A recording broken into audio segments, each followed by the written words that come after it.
নমস্কার বন্ধুরা, আজ আমার রান্নাঘরের রেসিপি হলো ভোলা মাছ। এখানে নিয়েছি আমি 5 পিস। তো আজকের আমার রান্নার নাম হলো ভোলা কেমন দই সর্ষে খাচ্ছে। এখানে দেখুন আমি কিভাবে রান্নাটা করছি। এখানে আমি কাঁচা লঙ্কা, আদা রসুনের পেস্ট, পেঁয়াজ, সর্ষের পেস্ট আর টক দই নিয়েছি। প্রথমে আমি মাছগুলো ভালো করে তেলে ভেজে নিই। এখানে মাছ আমার সব ভাজা হয়ে গিয়েছে, এখন আমি তুলে নিচ্ছি। মাছ ভাজা তেলেই দিয়ে দেব পেঁয়াজ, কাঁচা লঙ্কা আর আদা রসুনের পেস্ট। 2-1 মিনিট কষে নেব। দেখুন বন্ধুরা, সর্ষে, দই আর লবণ দিয়ে একটা আমি পেস্ট করেছিলাম, সেটা এখন দিয়ে দিলাম। আপনারা দই দেওয়ার পরে হালকা আঁচে করবেন, নালে দই।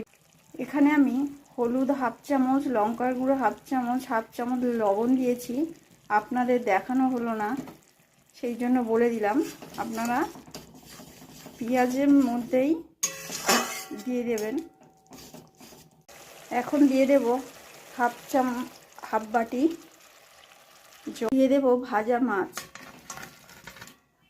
দেখুন বন্ধুরা, ভোলা কেমন দই সর্ষে খাচ্ছে আমার হয়ে গিয়েছে।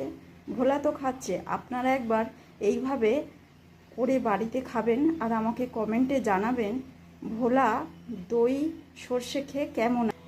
আর আমার পাশে থেকে একটা সাবস্ক্রাইব করবেন, ওপরে বেল আইকনটি প্রেস করবেন নতুন নতুন ভিডিও পাওয়ার জন্য।